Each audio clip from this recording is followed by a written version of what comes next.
नमस्कार।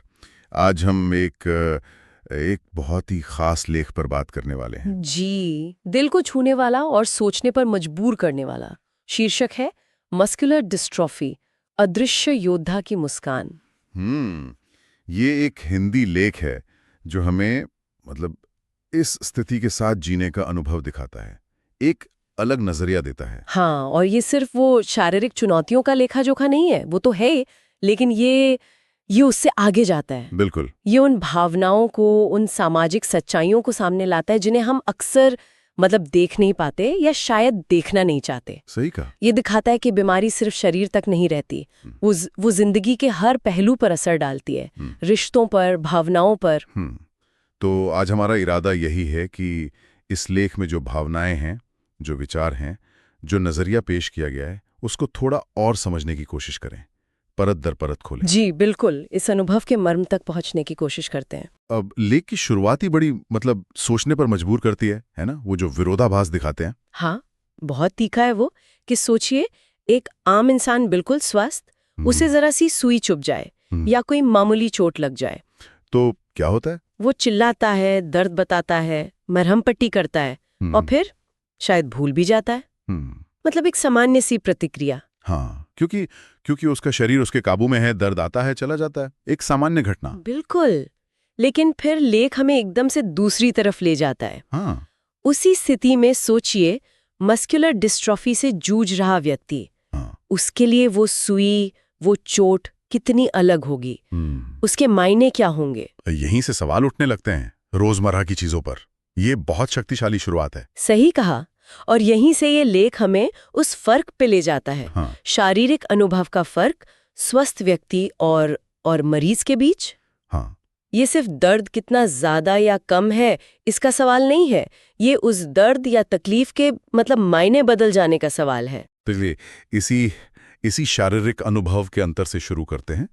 लेख बहुत साफ दिखाता है कि जहां एक स्वस्थ व्यक्ति छोटी सी बात पर भी फौरन रिएक्ट करता है, वहीं मस्कुलर डिस्ट्रॉफी के मरीज के लिए चलना, उठना, बैठना, ये सब रोज की जंग है। ये शब्द रोज की जंग, इसमें बहुत वजन है। बिल्कुल, ये सिर्फ शारीरिक क्षमता का अंतर नहीं है, ये जिंदगी के अनुभव का अंतर है। लेख ये नहीं कहता कि मरीज को दर्द नहीं होता, नहीं, बल्कि ये इशारा करता है कि उसके लिए ये संघर्ष इतना इतना आम हो गया है, रोज का है, कि शायद वो बाहरी प्रतिक्रिया वैसी ना हो जैसे किसी स्वस्थ व्यक्ति की होगी। हाँ, उसका शरीर तो हर पल उसे याद दिला रहा है उसकी सीमाओं का। वो जंग रोज की है, इसलिए शायद उसका ढिंढोरा रोज नहीं पिटता। और इसमें एक और परत है जिसका जिक्र लेख करता है, वो अपने माँ बाप की आंखों में दर्द पड़ना। ये तो बहुत गहरी है कि मरीज अपनी तकलीफ से ज्यादा शायद अपनों की तकलीफ महसूस करता है। ये कैसा बोझ होगा। अपनी बीमारी से नहीं लड़ रहा, वो उस अपराध बोझ से या उस दुख से भी जूझ रहा है जो उसके अपनों को उसकी वजह से हो रहा है। वो उनके चेहरे पर अपनी हालत का अक्स देखता है। हाँ, और शायद वो अक्स, वो आईना उसकी अपनी तकलीफ से ज्यादा चुभता हो।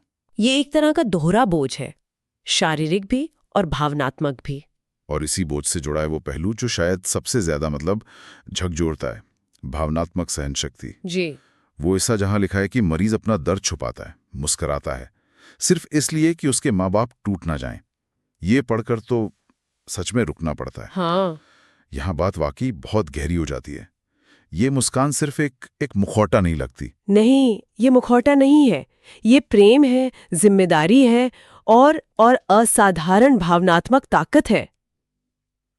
सोचिए जरा, अपना दर्द दबाकर दूसरों को संभालने के लिए मुस्कुराना, इसमें कितनी ऊर्जा लगती होगी, कितना कंट्रोल चाहिए खुद पर। ये सिर्फ दिखावा नहीं है। नहीं, ये तो सक्रिय रूप से, एक्टिवली अपने प्रियजनों की भावनाओं को पहले रखना है, अपनी तकलीफ की कीमत पर भी। क्या ये एक तरह का कवच है, अपने माँ बाप को बचाने का तरीका अपनी सच्चाई से? हाँ बिल्कुल, एक सुरक्षा कवच कह सकते हैं, लेकिन ये दोनों तरफ काम करता है।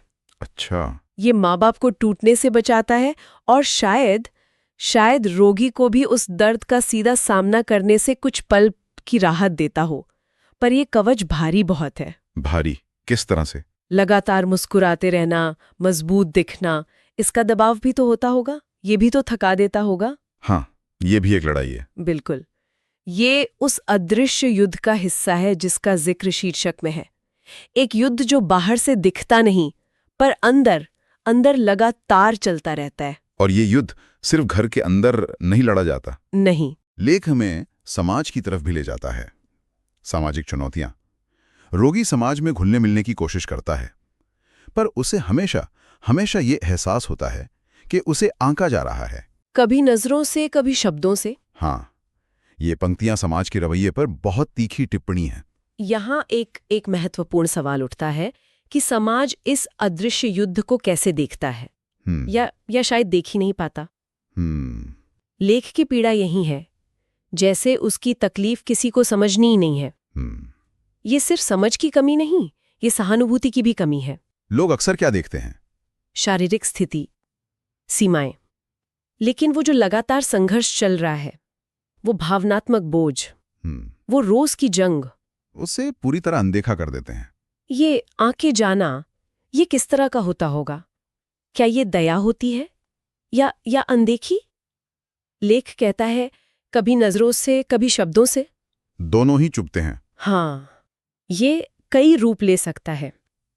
कभी कभी जरूरत से ज्यादा सहानुभूति, जो दया बन जाती है और चुभती है। अच्छा। कभी एक अजीब सी खामोशी, क्योंकि लोगों को समझ नहीं आता कि क्या कहें, कैसे बर्ताव करें।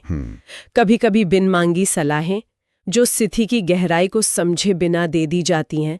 ये सब मिलकर रोगी को और अकेला महसूस करा सकते हैं। तो उसे सिर्फ बीमारी से नहीं, उसे समाज की इन प्रतिक्रियाओं से भी रोज जूझना पड़ता है। ये एक और बोझ है, अदृश्य बोझ।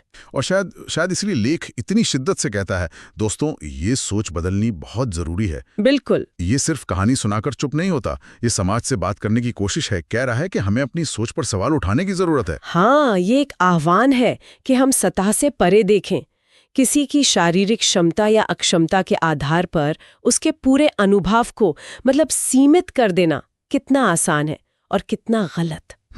लेख हमें चुनौती देता है कि हम उस इंसान को उसकी पूरी हकीकत में देखें, उसकी चुनौतियों के साथ, उसकी ताकत के साथ, उसकी भावनाओं के साथ। ये सोच बदलना ये सिर्फ मरीज के लिए नहीं, समाज के लिए भी जरूरी है। बिल्कुल, समाज के अपने विकास के लिए। इसी सोच को बदलने की बात में लेख ताकत की जो पारंपरिक परिभाषा है उसे भी चुनौती देता है। हाँ, ये बहुत दिलचस्प है।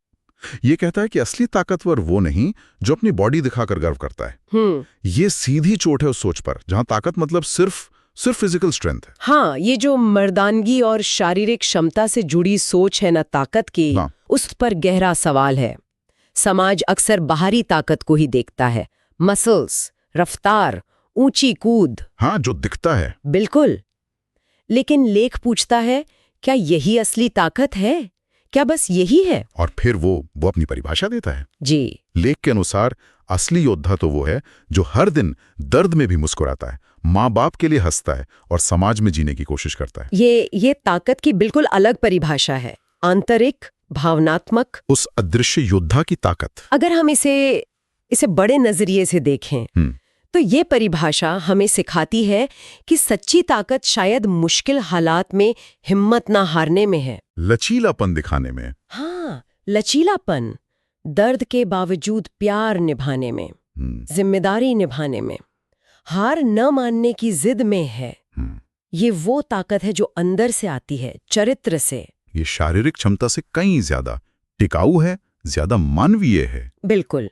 ये परिभाषा हमें सोचने पर मजबूर करती है कि हम किसे मजबूत मानते हैं और क्यों। क्या हम अक्सर उन लोगों की अंदरूनी ताकत को अनदेखा कर देते हैं जो शायद बाहर से उतने सक्षम ना दिखें? हाँ, और लेख याद दिलाता है कि सबसे मुश्किल लड़ाइयाँ अक्सर अंदर लड़ी जाती हैं, उन मुस्कुराहटों के पीछे जिन्हें हम बस सतह पर देखते हैं। सही कहा। और ये ताकत सिर्फ सहने की नहीं है, ये जीने की ताकत है, जुड़े रहने की, प्यार करने की। तमाम मुश्किलों के बाद भी ये एक एक्टिव, जीवन देने वाली ताकत है, सिर्फ सहना नहीं है। वो योद्धा सिर्फ दर्द सह नहीं रहा, नहीं, वो उस दर्द के साथ जी रहा है और उस जिंदगी को मायने दे रहा है। तो इस पूरी बातचीत को अगर समेटें, तो लेख का जो आखिरी और सबसे साफ संदेश है, एक सीधी अपील के साथ खड़े हों। ये सिर्फ शब्द नहीं है, ये एक एक्शन का कॉल है। हाँ, ये सहानुभूति और समर्थन का एक बहुत ही प्रैक्टिकल आह्वान है, जज न करें मतलब अपनी सोच, अपने पैमाने से किसी के अनुभव को न नापे। समझने की कोशिश करें, यानी एक्टिव होकर सुने, जाने, महसूस करने का प्रयास करें, भले हम पूरी तरह कभी न समझ पाएं। और साथ खड़े हों। हाँ, यानी सिर्फ महसूस करके रुक न जाएं, बल्कि अपना सपोर्ट दिखाएं जिस भी रूप में हो सके। ये समझने की कोशिश करना, ये कितना जरूरी है।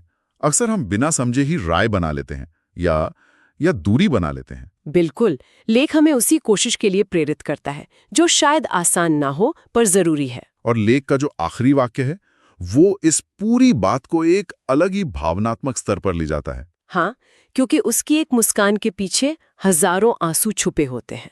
ये याद दिलाता है कि जो हम देखते हैं वो पूरी सच्चाई नहीं होती।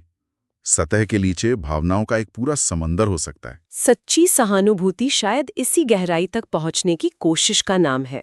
ये वाक्य एक तरह की चेतावनी भी है कि किसी की बाहरी शांति या मुस्कान उसे उसकी अंदरूनी हालत का पैमाना न समझें। बिल्कुल, हमेशा याद रखें कि हर इंसान की अपनी कहानी है, अपना संघर्ष है जो शायद हमें दिख ना रहा हो।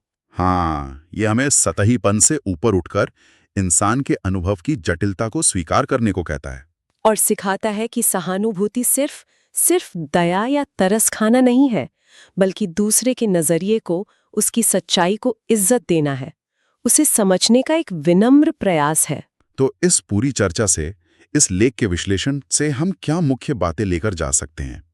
पहली तो शायद यही कि रोजमर्रा की जिंदगी का अनुभव कितना अलग होता है मस्कुलर डिस्ट्रॉफी जैसी स्थिति में। हाँ, वो अंतर, और फिर वो अपार भावनात्मक शक्ति, वो हिम्मत जो दर्द छुपाकर मुस्कुराने में लगती है दूसरों के लिए। बिल्कुल। और समाज में गहरी सहानुभूति और समझ की जरूरत, ये पहचानना कि हमारी नजरें, हमारे शब्द कैसे असर डाल सकते हैं। हाँ, अनजाने में भी। और शायद सबसे महत्वपूर्ण, योद्धा और ताकत की उस पुरानी परिभाषा पर सवाल उठाना और एक नई, ज्यादा मानवीय अंदरूनी शक्ति को समझना और उसका सम्मान करना। ये लेख वाकई हमें खुद के अंदर झांकने और दुनिया को देखने के अपने तरीके पर सवाल उठाने के लिए कहता है। निश्चित रूप से। और ये एक और विचार मन में लाता है जो शायद सीधे तौर पर लेख में ना हो पर उसकी आत्मा से जुड़ा है। अच्छा। हम अक्सर किसी के संघर्ष को देखते हैं, मान लेते हैं कि हाँ, मुश्किल है, पर क्या हम उसे सच में समझने की कोशिश करते हैं? देखना और समझना, इसमें फर्क है। हाँ, बहुत बड़ा फर्क है। किसी की पीड़ा का साक्षी होना एक बात है, और उस पीड़ा की गहराई को, उसके असर को महसूस करने की कोशिश करना वो बिल्कुल दूसरी बात है। लेख का जो आह्वान है ना, समझने की कोशिश करें, साथ खड़े हों, वो हमें इसी फासले को कम करने के लिए कहता है। सवाल ये उठता है कि हम इस समझ को, इस एहसास को असल जिंदगी के कामों में कैसे बदल सकते हैं, ताकि ये सिर्फ एक पल की भावना न रह जाए। ये एक बहुत जरूरी सवाल है जिस पर शायद हम सभी को रुक कर सोचना चाहिए कि अपने रोजमर्रा के जीवन में हम कैसे इस समझ को उतार सकते हैं। इस गहरे और विचार करने वाले लेख पर आज की हमारी बातचीत यहीं समाप्त हो